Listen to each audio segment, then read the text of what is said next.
Welcome sa Movie Flicks Recap. Ngayon pag-uusapan natin ang pelikula na action thriller na pinamagatang A Spit on Your Grave. Nagsisimula ang pelikula sa isang babae na si Jennifer Hills, isang nobelista mula sa New York City.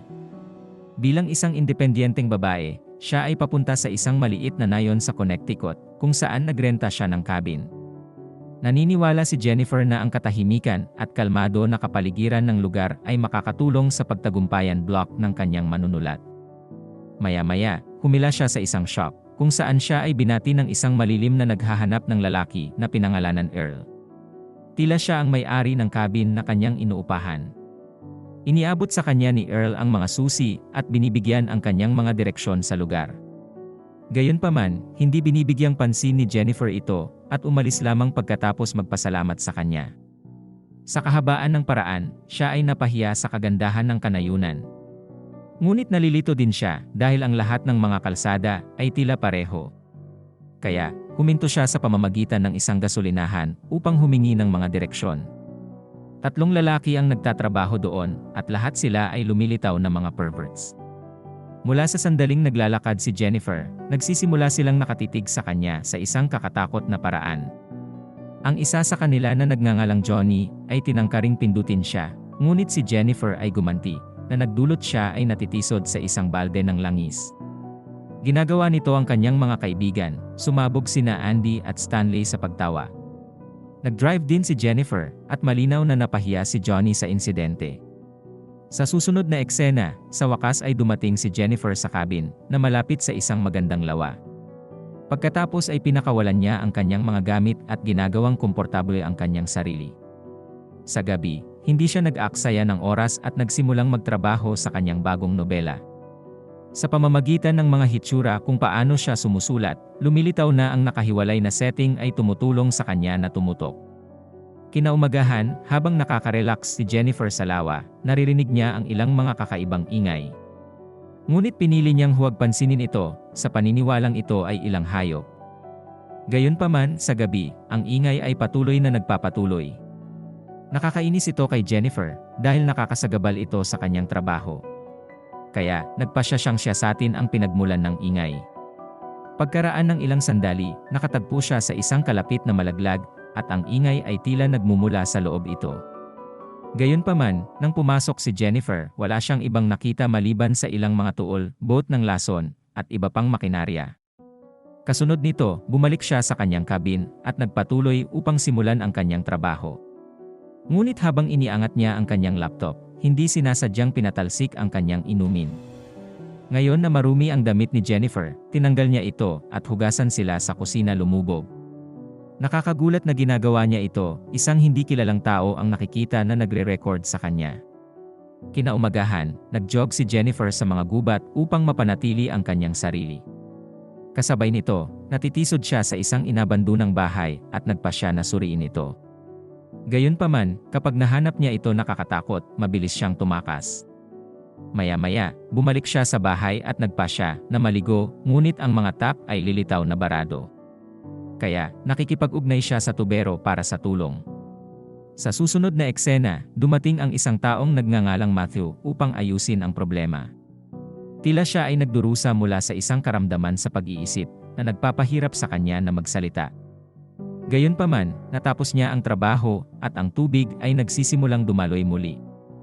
Nagpapasaya ito kay Jennifer na lumapit siya kay Matthew at binigyan siya ng biglaang halik. Ang huli ay hindi inaasahan ito, kaya tumatakbo siya mula doon nang hindi man lang kumukuha ang kanyang pagbabayad. Ang eksena pagkatapos ay pinutol sa tatlong mga kaibigan sa istasyon ng gas na nakabitin sa lawa. Itinala ni Stanley ang kanilang mga pakikipag-ugnay sa kanyang video camera dahil mayroon siyang pagnanasa ito. Noon lamang, isang gulat na Mateo ang tumatakbo patungo sa kanila at ipinaliwanag kung paano hinalikan ni Jennifer siya kanina. Iniisip ni Johnny na namumula siya, ngunit sinabi ni Stanley na maaaring totoo ito. Pagkatapos ay ipinakita niya sa kanila ang lihim na footage ni Jennifer na kinuha niya sa ibang gabi. Dahil halos hindi siya bihis, naniniwala ang grupo na nais niyang magkaroon ng kasiyahan. Kaya, gumawa sila ng isang masamang plano upang harapin siya. Kalaunan ng gabing iyon, nagising si Jennifer ng ilang kakaibang mga ingay. Natatakot, nagpasya siyang suriin ito at nadiskubre ang isang patay na ibon sa labas. Nang bumalik siya sa kanyang silid, nakita niyang bukas ang kanyang laptop at ang wallpaper ay nasa 3 guys mula sa gasolinahan. Napagtanto niya na ang kanyang bahay ay na-infiltrate. Tulad ng desperadong hiyawan ni Jennifer para sa tulong, sina Johnny, Andy, at Stanley ay pumaligid sa kanya iba't ibang direksyon. Pagkatapos, si Matthew ay kinaladkad din sa silid upang makibahagi sa kilos. Ayaw niyang nandito, ngunit dahil sa peer pressure, umiwas siya. Pinahihirapan ng grupo si Jennifer sa pamamagitan ng pagpilit ng iba't ibang mga bagay sa kanyang bibig. Si Johnny ay unang nagsingit ng baril at inililipat ito sa isang sensual na paraan. Pagkatapos nito, tumatakbo siya sa kakahuyan hanggang sa makarating siya sa Earl at sa lokal na sheriff, Storch. Huminahon siya ng huli at ipinakita ang kanyang badge, na sinasabi na nasa ligtas na mga kamay na siya ngayon. Pagkatapos ay ipinadala niya si Earl at dinala siya pabalik sa cabin sa pagpapanggap na harapin ang mga masasamang tao. Gayunpaman, sa sandaling maabot nila ang lugar, binago ni Storch ang kanyang saloobin. Matapos makahanap ng damo at ilang alkohol sa mesa, pinaghihinalaan niya na nagsisinungaling siya. Sinubukan ni Jennifer na i-claim na siya ang biktima, ngunit hindi siya nakikinig. Sa halip, hiniling niya sa kanya na lumingon upang maghanap siya. Si Jennifer ay walang sala na nag-iipon at ito ay kapag ang masamang sheriff ay nagsisimula sa pagpapatakbo ng kanyang mga kamay pababa ng baywang niya. Kapag sinusubukan niyang pigilan, ang ibang mga kalalakihan ay pumapasok din sa silid, na inihayag na sila ay Storch's mga kaibigan. Natagpuan ngayon ni Jennifer ang kanyang sarili sa isang nakakatakot na sitwasyon na wala nang makatakas. Ang mga kalalakihan pagkatapos ay pilit na hubarin siya, at si Mateo ang una, upang simulan ang malupit na kilos. Iginiit niya ang kanyang sarili hanggang sa siya ay nasiyahan. Si Jennifer, na maraming sakit, dahan-dahang naglalakad palabas ng silid, ngunit sinusundan siya ng mga kalalakihan. Hinawakan siya ni Andy ng buhok at pinapabagsak ang kanyang mukha sa isang puder ng maraming beses. Gayunpaman, bumangon siya at lumakad ng mas malalim sa kakahuyan, umaasa na makahanap siya ng isang tao. Gayunpaman, ang mga masasamang tao ay patuloy na sumusunod sa kanya. Kalaunan ay pinatong nila siya sa isang tulay, at malapit nang matapos siya ni Storch. Ngunit pagkatapos lamang, si Jennifer ay tumalon sa ilog, na tila ginagawa ang hindi maiisip. Hinahanap siya ng grupo ng ilang sandali, ngunit kapag wala silang nakitang bakas sa kanya, nagpasya silang burahin ang lahat ng katibayan. Sinusunog nila ang kanyang mga gamit sa cabin, at inutusan din si Stanley na sirain ang footage ng video. Kasunod nito, bumalik si Storch sa kanyang pamilya na parang walang nangyari. Sa kabila ng pagkakaroon ng kanyang anak na babae, hindi siya nag-atubiling sirain ang buhay ng ibang batang babae. Kinabukasan, nagmamaneho siya sa shop ni Earl at ibinalik sa kanya ang susi ng cabin, na nagsisinungaling iyon umalis si Jennifer nang walang abiso. Ang pelikula pagkatapos ay pinutol sa ilang linggo mamaya, at ang masamang gang ay tila naglagay ng insidente sa likod nila. Nabubuhay sila ng normal na buhay, umiinom ng beer at masaya. Ang isa lamang na mukhang apektado ay si Matthew, dahil ginugugol niya ang karamihan sa kanyang oras na nag-iisa, nagsisisi sa kanyang mga aksyon. Isang araw, habang si Johnny ay chilling sa labas ng kanyang bahay, si Stanley ay tumatakbo sa kanya kasama ang ilan masamang balita. Inihayag niya na may nagnanakaw sa kanyang kamera, at mayroon itong kontrobersyal na footage na hindi niya sinira kanina. Nagpapadala ito kay Johnny sa isang angkop na galit at agad niyang inatake ang kanyang kaibigan sa paglalagay ang kanilang buhay sa peligro. Nang gabing iyon, habang nag-iisa si Johnny sa bahay, isang ingay ang nakagugulat sa kanya. Nang lumabas siya upang suriin, nakakita siya ng isang patay na ibon. Sa pag-iisip na ito ay ilang uri ng kalokohan, sinipa niya ang ibon at natulog. Gayunpaman, nagpapatuloy ang ingay, hinihimok siyang suriin muli. Sa pagkabigla ni Johnny, ang patay na ibon ay kahit papaano ay muling nabuhay. Halos parang may naglalaro sa kanya. Galit na pumasok si Johnny sa loob at kinuha ang kanyang baril, ngunit nang lumabas siya, nakita niya si Jennifer tsinelas sa kanyang beranda. Takot ito sa kanya, kaya galit na galit siyang tumingin sa paligid ng lugar, ngunit wala siyang nakitang tao. Saan man, habang bumalik si Storch sa bahay, mula sa trabaho, ang kanyang asawa ay binigyan siya ng isang pakete, na sinasabi ng isang hindi kilalang taong naghatid nito. Naniniwala ang sheriff na nakatanggap siya ng isang maagang regalo sa Pasko, ngunit sa kanyang kakilakilabot, ito ay isa sa mga ipinagbabawal na tape ni Stanley.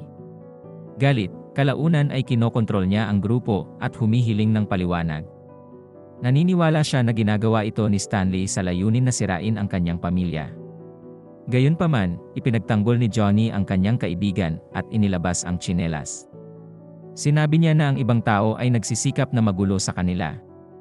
Napagtanto na nasa panganib sila, nagpasya si Storch na alisin ang lahat ng mga maluwag na dulo.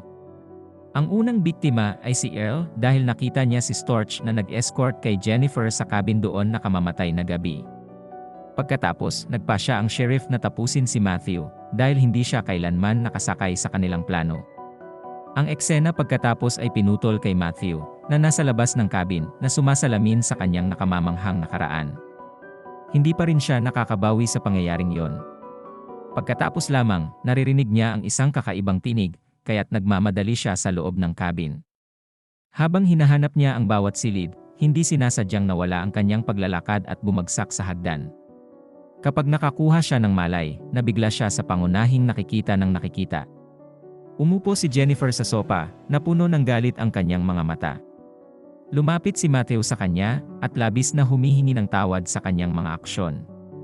Sa una, nagpapanggap si Jennifer na aliwin siya, ngunit sa isang pagkakataon, nakatali siya ng isang noose sa paligid ng kanyang leg, at tila chokes siya hanggang kamatayan. Kinabukasan, habang hinahanap ni Stanley at Andy si Matthew, nakatagpo sila ng parehong inabandona bahay mula sa mas maaga.